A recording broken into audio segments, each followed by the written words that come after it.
Welcome to the Sunmall podcast, where we interview the stars of e-commerce. Today we have Raphael Farasat of Truffl, which is a branding agency and venture studio. So really happy to have Raphael today. So Raphael, first question, maybe you can talk a little bit about your background, how you got from a law school to a creative agency. Definitely. So I knew that I always wanted to be an entrepreneur. I went to undergrad and studied entrepreneurship, but graduated during the recession and thought the best path after that was to go back to school because it wasn't the best economic climate. And so I went to law school and MBA, not because I wanted to be a lawyer, but because I wanted to get a firm grounding in business and have more credibility for when the recession ended and I could start my own business. From there, on the side, I started hosting really unique events. And the reason was I didn't really have an outlet for a lot of creative connections and people that I wanted to meet outside of law school. And those dinners turned into really amazing experiences. And I started cold calling entrepreneurs and other people to come attend. And from those events, we got introduced to a lot of studio heads in LA or people that had big companies that wanted us to create those similar types of dinners and events for them.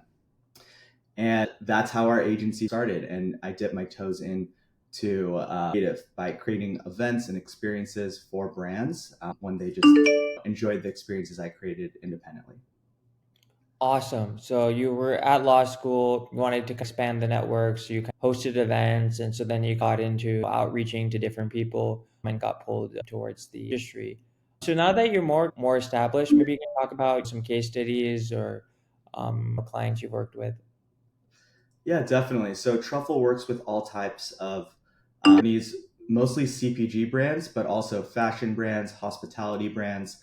And I'd say a few case studies that I'm really proud of are Last Crumb, which is a luxury cookie company. It's taken the internet by storm.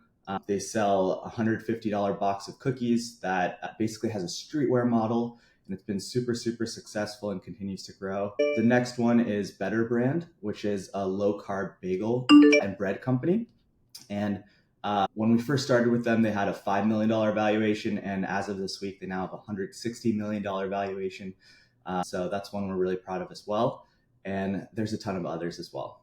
That's awesome. Yeah, I just heard about the Better brand. I read about it this week. So when you mentioned it, I wasn't sure if we were talking about the same one. So it's really awesome to hear the news there. So congrats to you and the rest of the team there.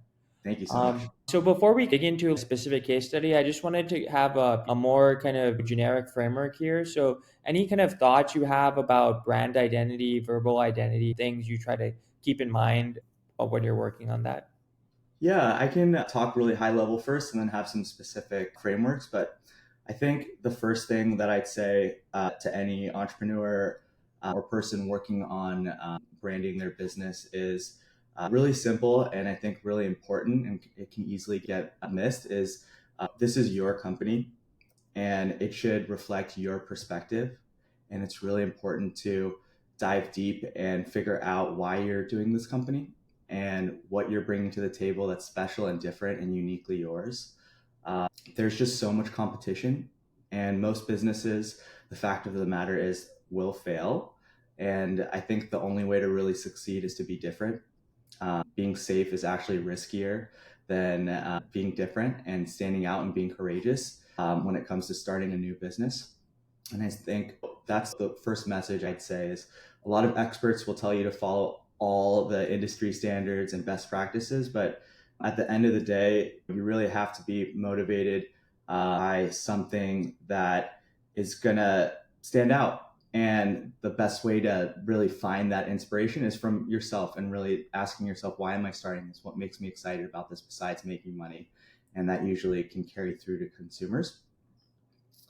And then as for frameworks, one framework we really rely on and use as an agency is called archetypes. Branding archetypes are basically a framework for creating a personality type for a brand. And I think about it like the zodiac signs, but for companies. And it's a really, really powerful tool that It can help with everything from idea generation to brand identity design to copywriting, because it gives you a lens for the personality type of the company that should carry through every single decision that you make. Makes sense. I really like the quote there where you're saying being safe is actually more risky. You have to stand out from the industry. And then the other point about really understand, the archetypes there. So just a follow up on that, any kind of frameworks or lessons you have for web design and then B, packaging design? Definitely. I'll start with packaging design. That's an area that our firm really specializes in and has been awarded a bunch of really prestigious awards for. And I think that it really depends on the channel. That's the first and most important thing. Is this for a DTC company? Is it for a retail? What's sort of the end state for that packaging? And really thinking through the tangible customer experience in every single detail, and thoughtfulness really shining through by thinking through, all right, I'm a consumer, I'm in their point of view, I'm seeing this on a website, on a page. What am I going to experience on that page, and how can I design packaging to get across a certain idea in that format? A lot of times when we're working on packaging that's focused on DTC, we're not just thinking about what the packaging looks like in person. We're thinking about how is this going to appear in photography? How are we going to shoot this? How is it going to look in video? So that we are already thinking about how it's going to be received by the consumer in that state. Whereas in retail, we're thinking through how's this going to look on shelf? How's it going to stand out when it's next to these 10 other competing businesses that look this particular way? So I think the most important thing with packaging is to really understand the context and think through the lens of the customer. And the next thing I'd say is, how do you build word of mouth through packaging, and not just look at the packaging as a wrapper for the product, but in a way to engage people and get them talking about something. So, for example, with our cookies, we have a really unique name for each cookie and a story behind it, and it really invites people to start talking about it when they're enjoying them with friends, reading them online, and it creates an experience that drives word of mouth. And so that packaging space isn't just about holding the product, it really becomes free marketing because it gets you talking and gets you to have a better experience. Makes sense. Really good point about packaging. You have to adjust it for the channel. So for retail, the photography might not matter as much. It's about standing up against the competition. But for D2C, well, you want to make it look good for photos, Instagram, video. So I really think that's a really good point there. That brands should look out for. So I wanted to conceptualize a lot of these concepts to one of the brands you work with and kind of incubated last Scrum. So maybe first question on that is, you said that you guys follow like a streetwear model. So maybe you could dig into a little more about that. Definitely. So another really helpful tool and framework we use for branding is metaphor. And so it's really simple, but really powerful. We're looking at one industry and trying to compare it to an unrelated industry and apply the same things that have worked from that other industry into this industry. Our example with Last Crumb was, what if we took a food brand and treated it like a luxury streetwear brand? How would we make every decision as a company if that were our framework? And so we followed that to its logical end with boldness and created this really immersive high-end packaging experience that even exceeds what you'd expect for a sneaker drop or a really amazing piece of fashion that you'd get from a streetwear brand or a luxury brand. And then we use the same business model of drops, of having limited edition products and things selling out and building buzz through FOMO. Totally makes sense. So you have applying one industry to another. So the sneakers, the drops, and then applying that to the cookie space. So how do you guys come up with the drops, determine the inventory? Like, how do you guys just think about, okay, we're going to do a new drop? So walk me through a little of that process. Yeah, so first I'll talk about the beginning because I think that's usually the most interesting part for a business, and then I'll talk about where the brand is now and more established. In the early days, a lot of the drop model was due to necessity. because we didn't have a kitchen or staff that could fulfill a huge number of orders. And so we tried to make lemons out of lemonade and use the limited number of boxes that we could make in a week and create a model that used that to build buzz and momentum by leading people to a wait list. And so our whole strategy was basically around gifting influencers and leading people to a funnel of giving their email address to subscribe and learn more. And that sort of snowballed and built momentum to what the business is today. And now the brand has about 50 full-time bakers, its own kitchen in LA, probably another one opening in the next year on the East Coast that's going to be similar in size and scope. And so being bigger and having more capacity, it's not just about like limited supply that drives these drops. It's really about evolving as a business and thinking through how can we keep the same spirit of the brand that's exclusive and limited, but also innovate and offer a framework for drops that's going to keep people interested and excited. And so we're basically trying to follow the same model fashion and streetwear brands, which is offering a number of collections that are seasonal and temporal. So like spring, summer, winter, and fall, things that you can get just a certain number of times. And then have collaborations with celebrities and brands for limited edition items. And then create some really more expressive and unique and experiential boxes that are going to be even more limited edition and really designed to build buzz and word of mouth. I really like your point about the drop model maybe came out organically because you guys had limited supply, but then you guys have really scaled it for your brand, even as the supply has gone up with stuff like seasons and collections that you see in fashion and streetwear. Maybe you can talk a little bit. So I think you were saying something about, you guys have many bakers across the West Coast or LA and then opening up in the East Coast. So maybe you can talk a little bit where it's a little bit of a different product where freshness matters a little more. So talking, how you guys handled the supply chain there. Yeah, so as an agency, we're more focused on the big idea behind the company, the concept, the brand identity, really the model and the way something looks and feels. Supply chain wise, the company has a great CEO, great operator who really focused on that side of the business. But the big lesson and bold move that was made with that side of the business was to not go to a co-packer. Most food and beverage brands, they go directly to a middleman who is responsible for producing and distributing the product. Instead, Last Crown opened its own kitchen, hired its own staff, and that's a huge expense, and it's a huge risk, and it's really hard. But the advantage is that you can be responsible for quality, which is important to a premium brand. You can be more responsive to trends and consumer demand, and you can innovate much faster, and you can get things to consumers the way that you want. You're not really limited by what your co-packer is going to do, which is follow the same old framework. So I think it's an important lesson that sometimes scalability is really important and sometimes it isn't. Sometimes to do something really different, you have to do something really different. Yeah, I think that's a really great motto. Sometimes to do something different, you have to do something different. And that was a really bold move from you guys, not using the co-packer. Backtracking a little bit, I know you said in the early days that you guys you seeded it with influencers. Kind of these days now, what are the best marketing channels for you? Yeah, I think to echo what I said earlier, I think it's important to do a few things. One is how can you build word of mouth into your product? That's the holy grail of marketing because it allows you to market without doing anything. You allow your product to get people to do the marketing for you.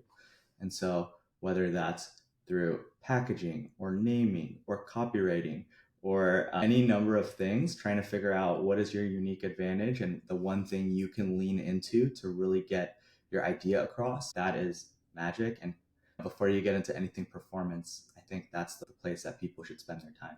How can I create a product that in some way gets people to have an emotional reaction and want to talk about it without me being there and telling them everything. Once that is squared away, I like to think about the launch period of a brand differently than the growth or the maintenance phase of a brand. And what I mean by that is in the early days, I think it's okay to go with something that's not scalable in how you're marketing and distributing your product. And so that can mean a lot of things. It could mean really focusing on getting a small number of really engaged consumers, or getting a small number of influential consumers somehow, or testing out a sales channel that's not scalable, but is going to get you those first initial people. And so I always try to think through a unique distribution model to launch a brand that will achieve its short term goals, and then think about a different strategy when the brand has already had product market fit and already has its early consumers, and then test different things and find the best platform for your business at that stage. Obviously, TikTok is a beast of a platform that really is more powerful for generating an audience if you don't have one already. And so, really being experimental with TikTok is important, doing a lot of things, seeing what sticks. It's hard to predict what will, and it's really important to just be doing a lot of things on TikTok as an early brand, and trying to see what cuts through the clutter and building off of that. Makes sense. I really like your point about word of mouth, and that goes relates to a lot of things we talked about. Packaging, make sure it looks good on photos when people share it, creating FOMO on that type of stuff. So it really relates to that point there. And then obviously you have to do well on certain channels, and your kind of marketing strategy will change depending on the phase. If you're early on, you might want to select and target more influential people. So really good insights there. Stepping back a little from last Scrum, I know you work with a lot of early brands, you invest in a lot of brands. So any kind of key lessons at the early stage, things successful brands do well, common gotchas people have. Yeah, I think for me, one, as an investor, I try to stick to what I know and what I have more experience with. And so that's usually consumer brands with really good branding. And the next kind of piece is team. I think it's usually pretty early on that you get a sense for what kind of operators and what kinds of leaders the founders of the company are. And that's ultimately the most important thing. And so, are these people who are either experienced in doing something really similar, or do they just get it? Do they just have a firm grasp about what needs to happen to get to where they want to go? And are they curious? Are they hardworking? Are they people that you really want to be working for the long haul? So those are really the two most important things: a great product, great team, making sure they have a unique competitive advantage. It's a big market. And for me as an investor, I really try to focus on fewer opportunities where I really know the team. Maybe I've worked with them, because it's really hard to make a company succeed. It's really hard to take a small emerging brand and make it really big. There's so many obstacles. And for me, I think what I found is I'd rather focus on fewer things and be really intimately involved in them and add value and de-risk the investment, rather than early on in my career, I tried to just do a lot of things and be involved in a lot of things because it was very exciting. But less is more now. And I think that's the sweet spot for us as an agency and me. Makes sense. So not trying to throw as many darts as possible on the wall, really seeing on industries you understand well, teams that you think are very strong or you worked with before, and then just really having a deep partnership with them and helping them succeed there. Right. And then just backtracking, this can be very general. Any kind of overall e-commerce trends you're excited about or paying attention to? Yeah, I think I thought Glossier's website redesign was really interesting. I think they looked at their website a little differently, not just like a typical e-commerce brand. I think that's very interesting. I think a brand like Glossier doesn't treat their stores like typical stores. And I think a brand like that can also not treat their website like a typical e-commerce website. And I think that sort of maturity of e-commerce is very interesting, and not just thinking through things through the typical lens is an opportunity, because I think there's a lot of fatigue online with the DTC brands of the last 10 years. And that follow the same playbook. You could swap out their logo and, it would be a totally different company with the same exact site. So I think there's room for innovation, and there's room to create novel experiences. And I think there's a lot of pent up demand for that. And I think a lot of the companies that will win are going to be the ones that think through this channel in new and innovative ways, and think outside the box, and are able to get people excited to go to a site, because alternative of just going to Amazon or other platforms versus an independent company's website is much more appealing to a lot of people. And you really have to stand out and do something special a lot of times in order to get people to really want to purchase directly from you. Yeah, Glossier is an amazing business. Other stores are really awesome. And I think that's a great point is your stores are meant to be like an amazing experience. You can post on Instagram. And so likewise, they do something different with their site. And I think that really relates to your point earlier that being safe is more dangerous than being risky or non-standard. So it's really great to see them differentiating. And just wrap up a fun question here. Favorite brand or great shopping experience you've recently had? Yeah, I always like to call out Asian a sunscreen company. I think that they do a really amazing job with everything that they do.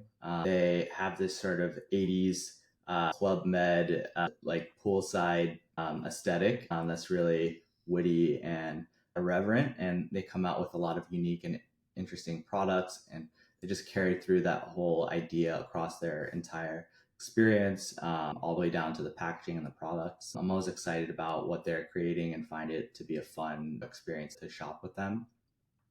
And a second brand is Soft Services. They're a skincare company that focuses on skincare quality products, but for your body. And they have a really amazing collection of products that are really efficacious, and they create a really unique, different experience for each product in their set. And so I think that's a really nice experience to see that level of intentionality where one product is treated so much differently than another, and they're all celebrated as being special. That's awesome to really see the handcrafted approach they had there.